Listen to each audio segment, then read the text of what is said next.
Hey, welcome back to the channel. Thanks for checking this out.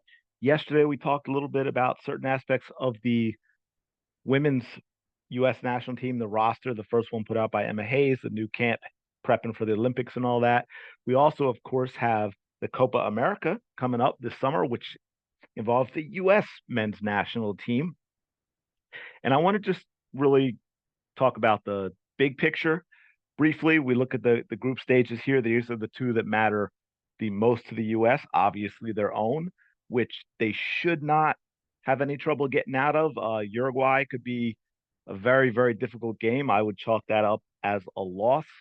Interestingly, it is also their third and final game of the group stage. So, despite the fact that they should beat Panama and they should beat Bolivia, if they falter in either one of those games, they may very well need a result against Uruguay in that final game, which could be tough to come by. So those early games, the Panama and Bolivia games, are very, very important to the U.S. going forward. But then, of course, as you can see, Group D, I think, barring anything crazy, Brazil and Colombia are coming out of Group D, which means in the quarters, the first knockout round, the U.S. is going to get either Brazil or Colombia, either team of which could win Copa America. So, what I'm thinking, and then I have some questions for all of you, is yes, the U.S. won the League of Nations last year. They also won it in 21, but it is CONCACAF. I think going back for a while now, maybe 25, 35 years with the state of CONCACAF, one of the big reasons the 2018 World Cup qualifying or lack thereof was so devastating and seen as such a huge disappointment and step back, setback, I should say, both really, was the fact that being in CONCACAF, we feel at this point the U.S. should always qualify for the World Cup. That's basically should be a foregone conclusion. So, my question being, anything involving CONCACAF, we feel we should win. Yeah, you're going to have those rare occasions where maybe we only get to the semis or lose in the final, but the U.S., for the most part, is the premier team in CONCACAF.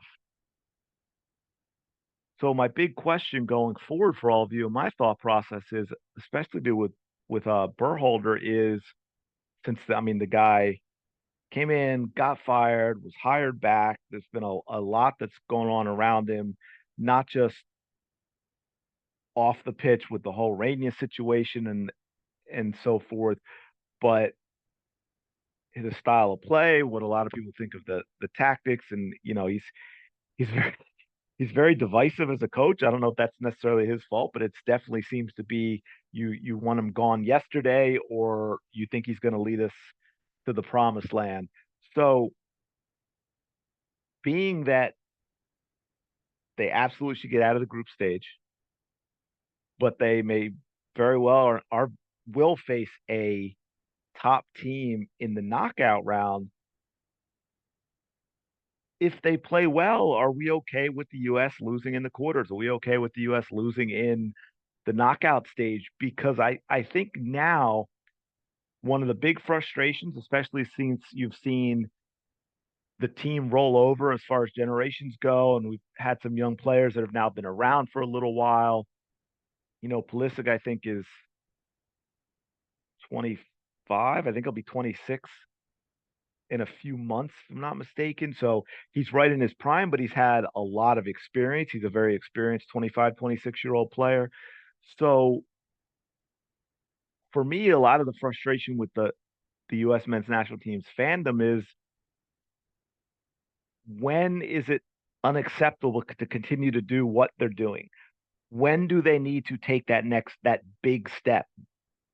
When is the big result coming outside of CONCACAF?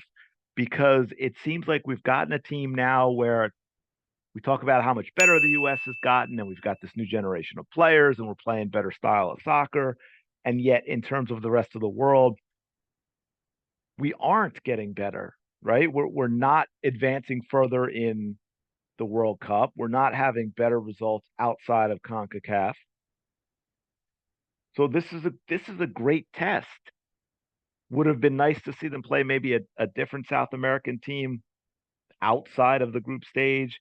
Maybe Uruguay would have been, very, very tough, and I would expect them to lose, but maybe it's a better chance of advancing if we played them in the knockout stage than getting Brazil or Colombia.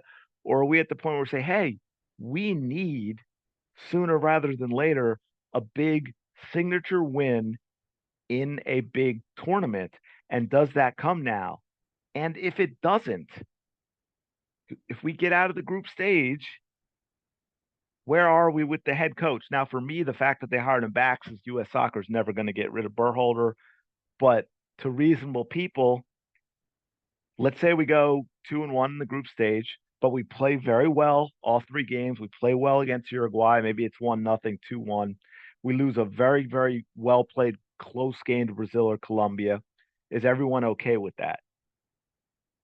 Or do we need even if our signature win is we don't advance further because we've got a tough draw in the knockouts, is the signature one win Uruguay? Or of course, if we win the first two, will Berhalter rest players? I don't know, but people will say, "Oh, well, you also don't get rid of a coach in the middle of a cycle." Well, we did with Klinsmann. So let's go to a further extreme. Let's say by some miracle they look terrible, but they advance in out of the group stage because of their or they just bomb out. Is there a chance that Berhalter goes with 2 more years to prep for the next World Cup, or is he in no matter what? What are your expectations as a U.S. men's national team fan? What do you think they need to do over the next 2 years? What is the breakthrough for you? How long are you going to be happy and comfortable with what we're currently doing and seeing the same results over and over again, even though supposedly we've gotten better as a soccer nation? It's more popular, but is it more popular just as a fandom, or is it more popular in terms of the development of our players, right? There's a difference between the two. So thanks for listening to this. It was a little longer than I expected. Please like, subscribe, comment, all that great stuff. It gives me an opportunity to reach more people and talk soccer with you. And I really do appreciate that. And I will talk to you later.